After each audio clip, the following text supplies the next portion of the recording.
할렐루야. 오늘도 하나님 우리와 함께 하시는 복되고 좋은 날입니다. 평강의 주께서 친히 때마다 일마다 여러분에게 평강을 주시기를 간절히 축원합니다. 하나님께서 우리에게도 평안을 빌고 또 축복을 하셨으니 우리 옆에 있는 성도님들, 또 가족들, 또 방송으로 참여하는 모든 분들 우리 함께 축복하십시다. 사랑하는 자요, 영혼이 잘 되고 범사가 잘 되고 강건할지어다. 아멘.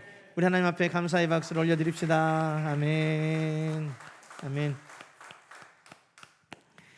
네. 지렁이 같은 너 야곱아.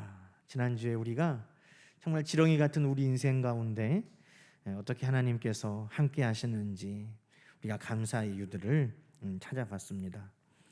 내 힘으로 아무것도 할 수 없는 지렁이 같은 우리 인생이지만 우리 하나님께서 우리를 굳세게 하시고 붙들어 주시고 하나님께서 우리를 도와주셨습니다. 정말 영육을 강건하게 우리를 굳세게 하셨고 우리의 모든 어려움과 위기 가운데서 하나님이 우리를 건져주시며 붙들어 주셨고 또 때를 따라 우리의 필요를 채워주시며 하나님께서 우리를 도와주셨습니다. 뿐만 아니라 하나님을 싫어했던 우리를, 하나님을 멀리 떠났던 우리를 하나님께서 우리를 싫어버리지 아니하시고 하나님 곁에 머물 수 있도록 허락해 주신 은혜가 얼마나 큰지 우리가 함께 그 하나님의 은혜를 감사드리며 추수감사절을 지냈습니다. 그런데 여러분, 이 한 주간 저는 보내면서 우리의 감사가 그 정도에 머물러 있는 것이 아니라는 것을 또한 깨닫게 되었습니다. 단지 하나님께서 우리에게 베푸시는 은혜가 필요할 때 도와주시는 정도일까? 정말 하나님께서 우리에게 베푸시는 은혜가 내가 너를 싫어버리지 아니하였다 하는 그 정도일까? 아니죠. 그 정도로 하나님을 우리가 생각한다면 하나님에 대해 오해하는 것입니다. 하나님이 우리에게 주신 은혜가 그 정도라고 생각하면 이것은 마치 주인과 종 관계에서 주시는 은혜 정도인 것입니다. 주인이 종에게 옷을 주고 또 일할 수 있는 먹을 것을 주고 그 집에 머물게 하는 그 정도. 그런데 하나님이 우리에게 주시는 은혜는 그 정도가 아니라는 것이죠. 19절 말씀, 누가복음 15장 19절에 보면 탕자의 이야기가 나오죠. 여러분, 이 탕자가 아버지의 집에 돌아갈 때 아버지, 지금부터는 내가 아버지의 아들이라 일컬음을 감당하지 못하겠습니다. 나를 그냥 품꾼 중에 하나로 여겨주십시오. 아버지 종들하고 똑같이 그냥 먹고 아버지 종들하고 그냥 아버지 집에 살면서 그냥 나를 버리지만 마십시오. 나를 내치지만 마십시오. 그냥 굶지만 않게 해주십시오. 그게 탕자의 간구였는데 여러분, 그 아버지는 어떻게 하셨나요? 종들 중에 하나처럼 여기지 아니하시고 누가복음 15장 24절에 보면 내 아들이 죽었다가 다시 살아났으며 내가 잃었다가 다시 얻었노라. 나를 그냥 종들 중에 하나처럼 그렇게만 여겨주셔도 나는 감사하겠습니다.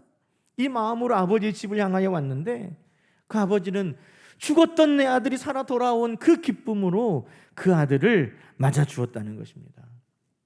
그래서 저는 지난주에 이사야 41장을 읽으면서 하나님, 이것만 해도 너무나 감사합니다.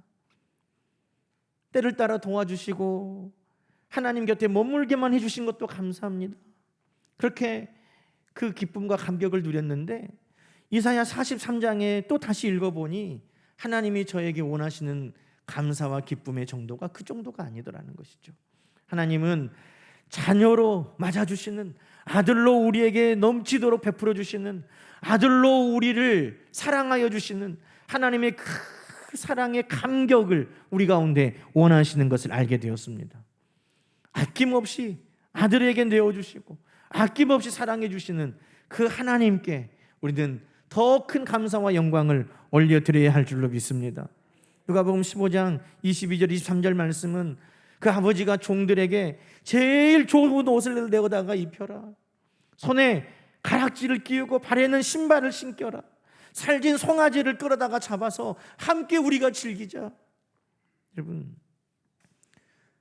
그 아버지는 이미 아들에게 그의 몫을 다 주었습니다. 아버지가 아직 돌아가시지도 않았는데 유산을 내놓으라고 그 아들이 요구했고, 빨리 아버지가 죽었으면 좋은데 그 마음으로 유산을 달라고 하는 그 아들에게 유산을 내어주었던 그 아버지였습니다. 이미 주신 것이 많습니다. 그러나 아버지는 다시 그 아들에게 제일 좋은 것으로 다시 그 아들에게 넘치도록 베풀어 주고 있는 것입니다. 여러분, 하나님은 우리가 하나님 앞에 나아갈 때마다 빈손으로 돌려보내지 아니하시고, 하나님 앞에 나갈 때마다 하나님은 늘 더 많은 것으로 풍성하게 베푸시는 하나님이신 줄로 믿습니다. 창세기 26장에 보면 이삭이 나옵니다. 이삭이 그랄 골짜기에 가서 이제 살고 있는데, 그 골짜기에서 살려면 우물이 있어야 돼요. 우물이 있어야 사람도 먹고 짐승도 먹고 이렇게 살 것인데, 그랄 골짜기에 가서 우물을, 땅을 파가지고 우물을 얻게 되었습니다. 그런데 그 동네에 원래 살고 있던 그랄 목자들이 그 소식을 듣고 쫓아와서는 우리 땅에서 나온 우물이니까 내놔라, 이거 우리 거다, 이렇게 뺏어가는 거예요. 이삭이 그 우물을 주고 떠나갑니다. 또 떠나가서 우물을 또 팠더니 하나님의 은혜로 또 우물이 얻어졌어요. 그 소식을 듣고 그랄 목자들이 또 찾아와서 또 내놔라, 또 뺏어갑니다. 이 정도 되면 하나님이 어떻게 하실까요? 야, 이삭에게는 줘도 소용이 없구나. 줘도 지키지도 못하고 간수하지도 못하고 주기만 하면 빼앗기고, 아이고 이제는 이삭에게는 더 이상 안 줘야 되겠다. 여러분, 그것은 주인이 종에게 하는 마음이에요. 그런데 하나님의 마음은 어떠셨느냐? 그 이삭이 두 번이나 그랄 목자들에게 그의 우물을 빼앗기고 떠나갔지만, 하나님께서는 이삭이 하나님 이제는 내가 넉넉합니다, 이제는 내가 넓습니다, 이제는 내가 만족합니다 할 때까지 하나님은 그에게 우물을 주시더라는 것입니다. 여러분, 그게 누구의 마음일까요? 그게 바로 아버지의 마음인 것입니다. 너 줬으니까 간수 못했으니까 더 이상 없어. 그것은 비즈니스적인 관계고, 그것은 주인과 종의 관계고, 그것은 사무적인 관계지만 하나님이 우리에게 품으시는 마음은 그런 마음이 아니에요. 아버지가 아들에게 품는 마음이라는 것입니다. 오늘 본문에도 말씀하시죠. 3절 말씀에 대전하는 여호와 내 하나님이요 이스라엘의 거룩한 이요 내 구원자라, 내가 애굽을 너의 속량물로 구스와 스바를 너를 대신하여 주었노라. 여러분, 하나님께서 이스라엘을 얼마나 사랑하고 아끼시는지 말씀하고 있어요. 여러분, 우리가 두 손에 어린 아이가 먹을 걸 쥐고 있어요. 하나만 줘 그러면 아이가 어떻게 하죠?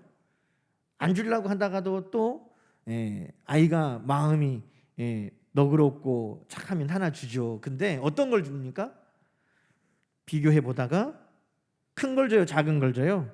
작은 거 줘요. 더 욕심이 있으면 이 손에 있는 건 안 줘요. 뭘 줘요? 먹던 걸 뺏어 줘요. 이게 아이들의 마음이에요. 아이들도 더 귀한 것은 끝까지 지키려고 그러는 거예요. 그런데 여러분, 하나님은 애굽, 구스, 스바, 이스라엘 이 나라들 중에 무엇을 끝까지 붙들고 지키신다는 겁니까? 이스라엘이라는 거예요. 여러분, 세상적인 관점으로 보면 이스라엘은 땅도 작고 민족들도 작고 약한 나라예요. 그런데 애굽은 풍요로운 땅을 넓게 가지고 있는 강대한 나라입니다. 구스는 에티오피아도 강대하고 풍요롭고 아주 찬란한 문화를 꽃피우고 있었어요. 여러분, 사람들의 눈으로 볼 때 뭐가 더 좋아 보입니까? 사람들은 애굽이 더 좋고 구스가 더 좋아 보입니다. 그런데 하나님은 하나님의 백성, 하나님의 자녀된 그 이스라엘 백성들, 나의 장자라고 여기시는 그 이스라엘 백성들을 끝까지 붙들고, 다른 것은 다 내줄 수 있어도 나는 이 내 백성 이스라엘, 내 장자된 이 민족은 내줄 수 없다고 하나님께서 붙드신다는 것입니다. 왜? 그것은 자녀이기 때문입니다. 여러분, 오늘 하나님께서 저와 여러분에게 품으시는 그 마음이 이와 같다는 것을 기억하시기 바랍니다. 하나님은 자녀된 우리를 위하여 아낌없이 내어주십니다. 주셨어도 또 주십니다. 잃었어도 또 채워주십니다. 단지 옷을 주시고 반지를 주시고 먹을 것을 주시는 정도가 아니라 나라를 내어줄지라도 내가 너를 줄 수는 없다고 우리를 붙드시는 것입니다. 그 정도가 아니에요. 성경은 하나님이 우리를 얼마나 귀하게 여기시는지, 하나님 자신을 우리를 위해 내어주셨다고 말하는 것입니다. 2절 말씀 보면 네가 물 가운데 있을 때, 네가 불 가운데 있을 때 내가 그곳에 함께 있다는 것입니다. 왜? 하나님은 우리를 포기할 수 없으니, 물이 우리를 침몰하고 불이 우리를 사르려고 할 때 포기하는 하나님이 아니라 그 물 가운데, 불 가운데 우리를 붙드셔서 물이 침몰하지 못하도록, 불꽃이 우리를 사르지 못하도록 하나님 자신이 그곳에 계시면서 우리를 지키고 보호해 주신 하나님이시라고. 아니요, 그 정도가 아니라 자기 목숨보다 더 아끼는 하나밖에 없는 아들, 독생자를 우리를 위하여 내어주셨노라고. 성경은 그렇게 우리에게 말씀하고 있습니다. 로마서 8장 32절, 자기 아들을 아끼지 아니하시고 우리 모든 사람을 위하여 내주신 이가 어찌 그 아들과 함께 모든 것을 우리에게 주시지 아니하겠느냐. 저는 그래요, 하나님, 맞습니다. 그냥 단지 필요할 때 때를 따라 먹을 것을 주시고 단지 그냥 하나님 옆에 머물게만 하시는 정도가 아니라 하나님 나를 이렇게 사랑하여 주시고 종 중에 하나가 아니라 정말 아들로 여겨주시고 자녀 삼아주시고 오늘 하나님의 은혜 아래 머물게 하심을 감사합니다. 하나님 앞에 더 큰 은혜를 깨닫고 감사하게 되었습니다. 사랑하는 여러분, 여러분은 종들 중에 하나가 아니에요. 나라들 중에 하나가 아닙니다. 수많은 것들 중에 하나가 아닙니다. 오늘 여러분은 하나님 앞에 귀한 하나님의 자녀인 것을 기억하시기 바랍니다. 내가 너를 지명하여 불렀나니 너는 내 것이라. 다른 것과 바꿀 수 없는, 너 아니면 안 된다라는 그 하나님의 간절한 사랑이 저와 여러분에게 있음을 믿습니다. 그래서 하나님은 그냥 종들 중에 하나가 드리는 감격과 감사 정도가 아니라 정말 우리도 하나님 앞에 드리는 기쁨과 감격이 정말 그 아버지의 사랑을 오롯이 누리는 그 자녀의 감격과 감사와 기쁨을 우리 하나님은 원하시는 것이죠. 나를 사랑하신 하나님, 그 하나님이 오늘 우리를 부르고 계시는 것입니다. 여러분 4절 말씀 오늘 본문에 보니까 네가 내 눈에 보배롭고 존귀하며 내가 너를 사랑하였다. 저는 이 43장 말씀을 읽으면서 이 43장 말씀이 저는 너무나 가깝고 좋은 말씀이에요. 제가 목사가 되기로 하나님 앞에 서원할 때도 이 말씀을 응답으로 받고, 그런데 이 말씀 가운데 4절 말씀을 다시 보게 됐어요. 4절 말씀에 뭐라고 되어 있냐면 네가 내 눈에 다르게 보인다라는 것입니다. 네가 내 눈에는 다르게 보인다는 거예요. 하나님께서 나를 보시는 또 다른 시선이 있다는 것입니다. 사람들이 나를 보는 시선이 있고 내가 내 자신을 보는 시선이 있어요. 그런데 사람들이 나를 보는 것과 같지 아니하고 내 자신이 나를 보는 것과 같지 아니하고 하나님이 나를 보시는 또 다른 시선이 있다고 말씀하시는 겁니다. 네가 내 눈에, 하나님 그렇게 말씀하세요. 여러분, 우리는 흔히 이런 이야기 하죠. 눈에 뭐가 꼈다고 그래요? 콩깍지가 꼈다고 그러죠. 또 제 눈에 뭐라고 그래요? 안경이라고 그러잖아요. 눈에 콩깍지가 끼면 제대로 볼 수가 없고, 눈에 선글라스를 끼우면 모든 것이 그 색깔이 덧입혀서 보이게 되는 것이죠. 그런데 죄송하지만 하나님께서 지금 우리를 보시는데 내가 너를 보는 그것은 사람들이 보는 것과 다르다는 거예요. 너는 내 눈에 특별하게 보이다는 것입니다. 하나님이 우리를 보실 때 콩깍지가 끼는 것처럼, 안경을 쓰신 것처럼 하나님이 우리를 보는 것은 다르게 보는 겁니다. 하나님이 우리를 어떻게 보실까요? 오늘 본문 말씀을 묵상하니까 하나님은 우리를 사랑의 눈으로 보시는 거예요. 뭘로 보세요? 사랑의 눈으로. 4절 말씀이 그렇게 말합니다. 왜 내가 하나님 눈에 보배롭고 존귀한가? 하나님이 우리를 사랑의 눈으로 보시기 때문에. 고슴도치도 다른 사람들은 그 뾰족뾰족한 그 바늘 같은 그것 때문에 고슴도치를 사랑할 수 없고 귀엽다고 할 수 없는데, 제 부모는 고슴도치를 귀엽다는 거예요. 예쁘다는 거예요. 사랑의 눈으로 보니까. 여러분, 사랑의 눈으로 보는 것은 결코 객관적이지 않습니다. 우리가 그냥 이런 농담 옛날에 했거든요.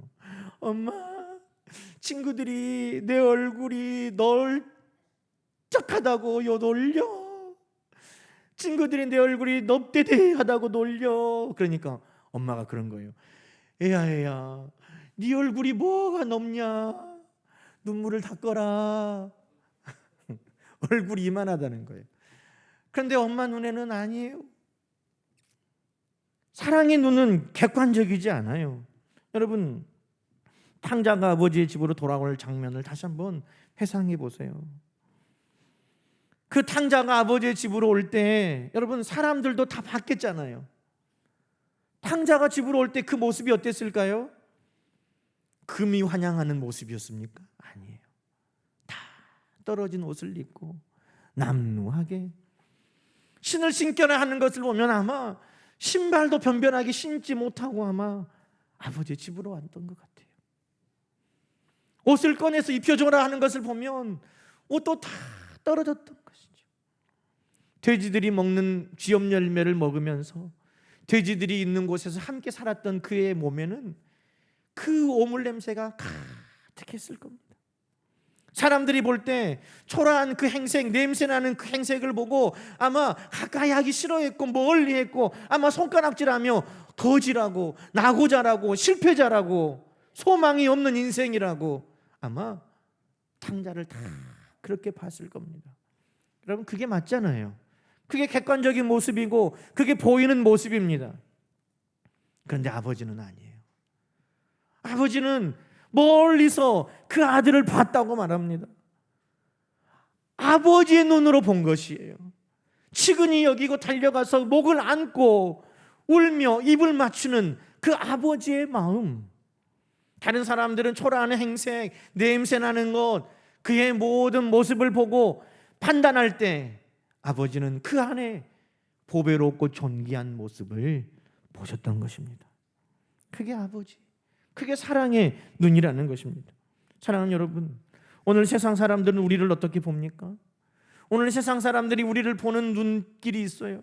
아니, 내 자신이 나를 바라보는 시선이 있어요.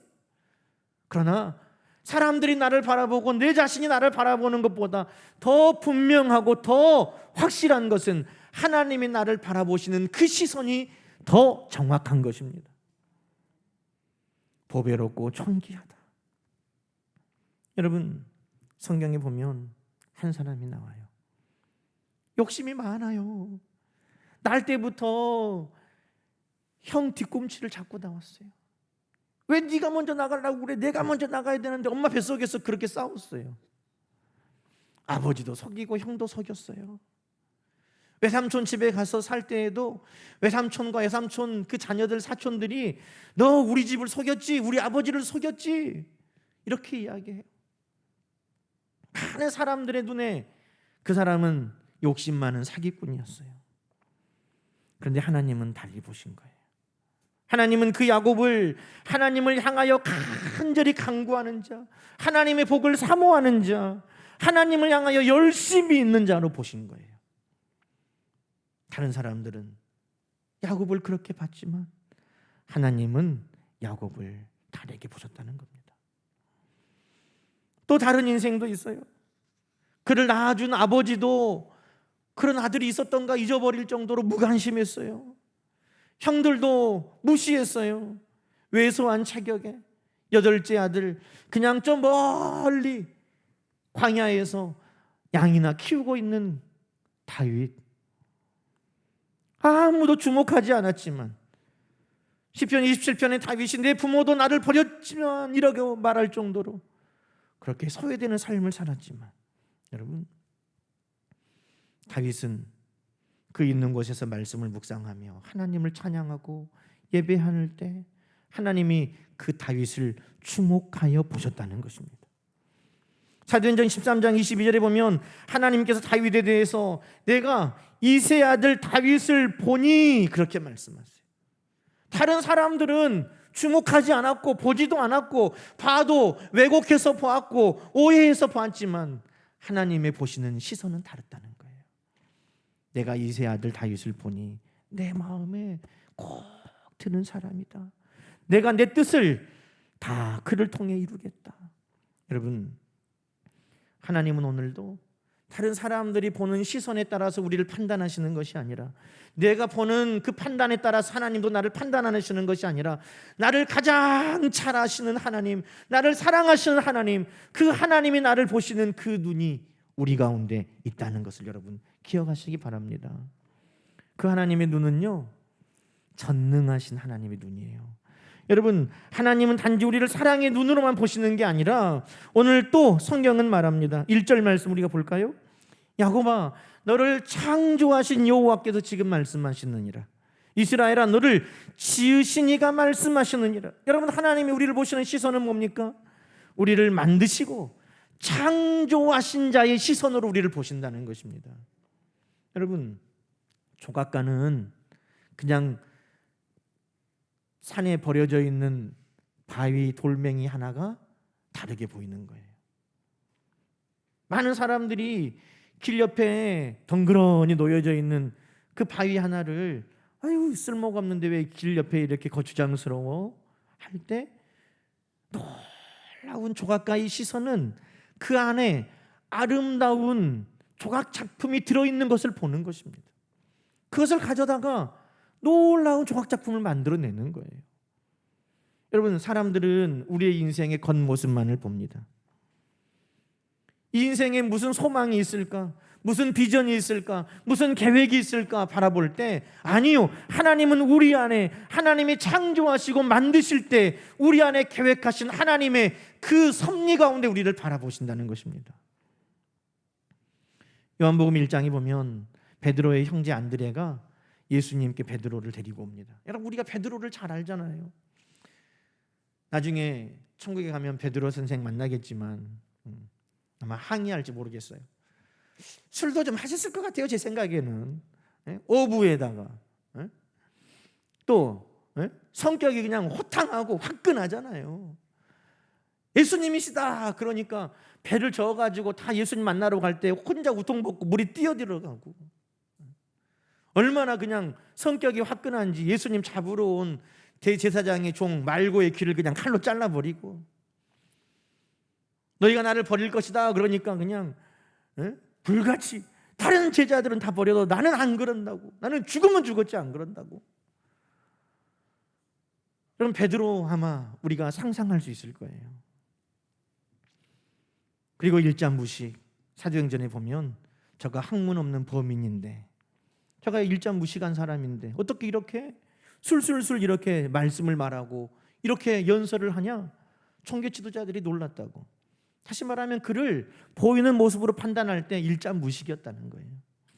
그런데 여러분, 사람들의 시선, 아마 베드로도 자신을 그렇게 여겼을 것인데, 베드로를 이 땅에 보내시면서 그 안에 하나님의 놀라운 계획을 가지고 계신 우리 주님은 다르게 보셨다는 것입니다. 성경이 뭐라고 말합니까? 안드레가 데리고 예수께로 베드로를 데리고 오니 예수께서 베드로를 보시고 이르시되 네가 요한의 아들 시몬이지, 장차 게바라 하리라. 게바는 번역하면 베드로라, 우리말로 하면 반석이라. 사람들은 너를 어떻게 판단하고 네 자신도 너를 어떻게 느껴도 창조하신 하나님, 너를 지으신 하나님은 오늘 네 안에 너를 반석되게 하시는 놀라운 계획이 있다. 주님은 그것을 바라보셨다는 것입니다. 네가 반석이다. 장차 네 믿음의 고백 위에 교회를 세우고 네가 많은 사람들을 도와주며 네가 영향력 있는 삶으로 복음을 증거할 것이다. 우리 주님은 그 안에 있는 창조주의 눈으로 하나님의 계획과 섭리를 바라보고 베드로에게 말씀하신 것입니다. 여러분, 오늘 내 인생에 어떤 소망이 있습니까? 오늘 우리 자녀들에게 어떤 소망이 있습니까? 내가 바라보는 사람들에게 어떤 소망이 있습니까? 우리는 그것을 알지 못하지만 오늘 하나님께서는 우리를 창조하실 때부터 그냥 이 땅에 보내신 것이 아니라 하나님의 거룩한 계획과 섭리를 이루시기 위해, 하나님의 목적을 이루시기 위해, 하나님을 영원롭게 하도록 우리를 이 땅에 보내신 줄로 믿습니다. 그래서 하나님은 네가 내 눈에는 이렇게 오늘도 우리에게 말씀하고 계시는 것입니다. 사랑하는 여러분, 오늘 내 인생을 향한 하나님의 놀라운 계획이 있음을 믿으시는 여러분 되기를 주님의 이름으로 축원합니다. 오늘 내 시선으로 나를 바라보는 것이 아니라 다른 사람들이 판단하는 것으로 내 인생을 바라보는 것이 아니라 이제는 하나님이 나를 어떻게 보시는가를 통해 내 인생을, 내 자녀들을, 우리 가정을, 우리 교회를 바라볼 수 있는 여러분 되기를 축원합니다. 사랑의 눈으로 나도 바라보고 하나님의 놀라운 계획과 섭리가 있음을 믿고 나도 바라볼 때 하나님의 놀라운 역사가 일어나는 것입니다. 여러분, 그렇다면 하나님이 우리를 늘 사랑의 눈으로, 창조주의 눈으로 우리를 바라보실 때 우리는 어떻게 해야 될까요? 어제 제가 오랜만에 신방을 갔어요. 등록 신방을.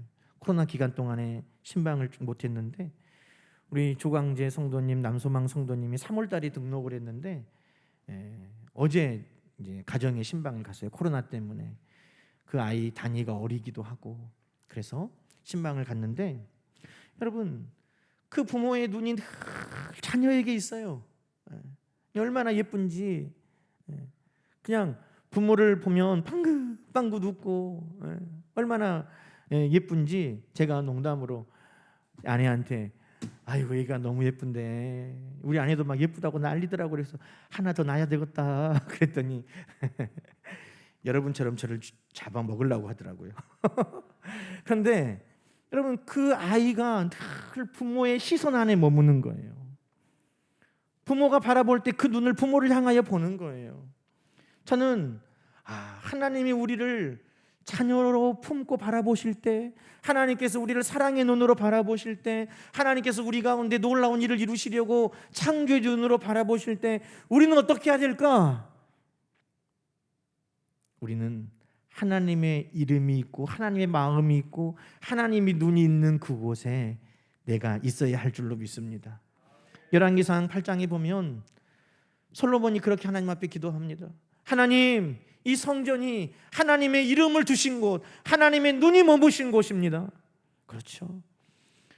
우리가 하나님께서 우리를 늘 사랑의 눈으로 찾으시고 살피시고 바라보실 때 우리는 어디에 있어야 되겠어요? 아담아, 네가 어디 있느냐? 하나님, 내가 범죄하여 두려워서 숨었나이다가 아니라 우리는 하나님의 이름이 있고 하나님의 마음이 있고 하나님의 눈이 있는 그곳에 내가 머물러야 하는 것이죠. 하나님이 우리를 향하여 바라보실 때 우리의 눈도 하나님을 향하여 바라봐야 할 줄로 믿습니다. 여러분, 바라볼 때 역사가 나타나요. 사랑하는 남녀가 바라볼 때 눈에 번쩍 스파크가 일어나고 사랑이 시작되고, 여러분, 하나님과 내 눈이 마주칠 때 우리 인생에는 역사가 시작될 줄로 믿습니다. 하나님이 나를 바라보실 때, 우리도 하나님을 천천히 바라볼 때, 여러분, 그때 역사가 나타나는 거예요. 사랑하는 성도 여러분, 오늘 우리가 하나님께 누리는 기쁨과 감격은 그냥 종들 중에 하나가 누리는 감격이 아니고 그런 감사가 아니에요. 그런 기쁨이 아닙니다. 하나님께서 바꿀 수 없는 사랑하는 자녀에게 품으시는 그 사랑을 누리는 자로의 기쁨과 감격인 것입니다.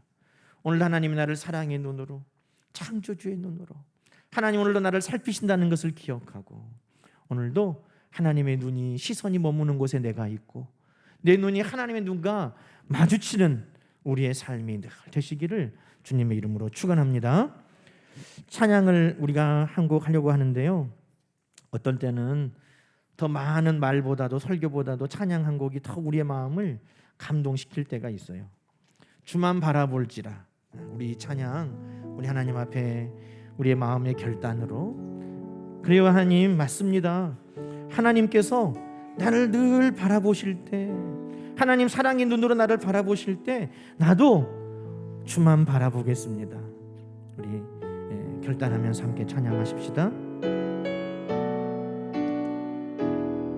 하나님의 사랑을 사모하는 자, 하나님의 사랑을 사모하는 자, 하나님의 평안을 바라보는 자, 너의 모든 것 창조하신 우리 주님이 너를 얼마나 사랑하시는지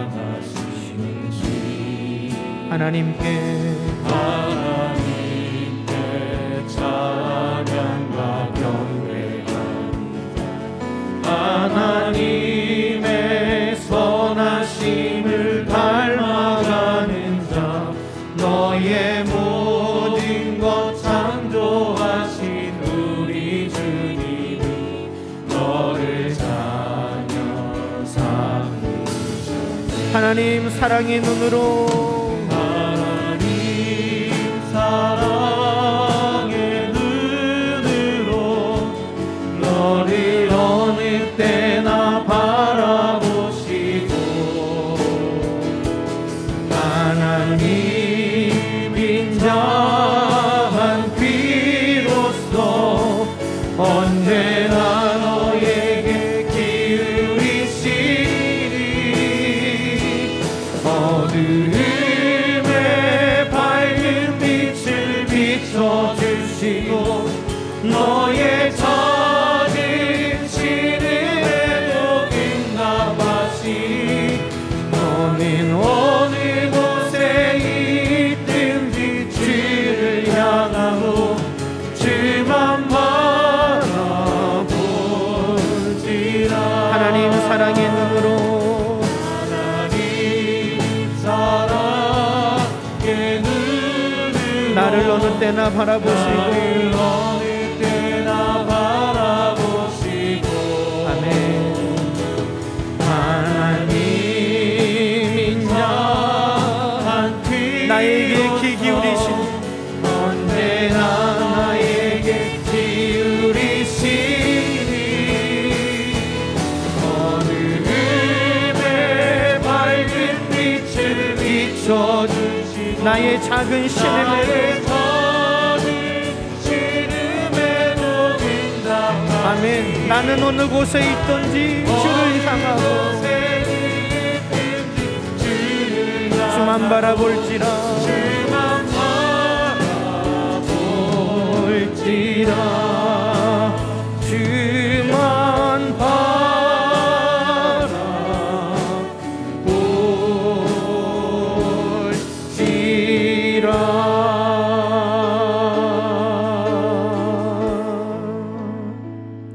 하나님 아버지 감사합니다. 나를 만드신 하나님께서, 나를 사랑하신 하나님께서, 내가 너를 보배롭고 존귀하게 여기며 내가 너를 사랑하노라 하시는 그 하나님의 시선을 다시 한번 우리가 깨닫게 하시니 감사합니다.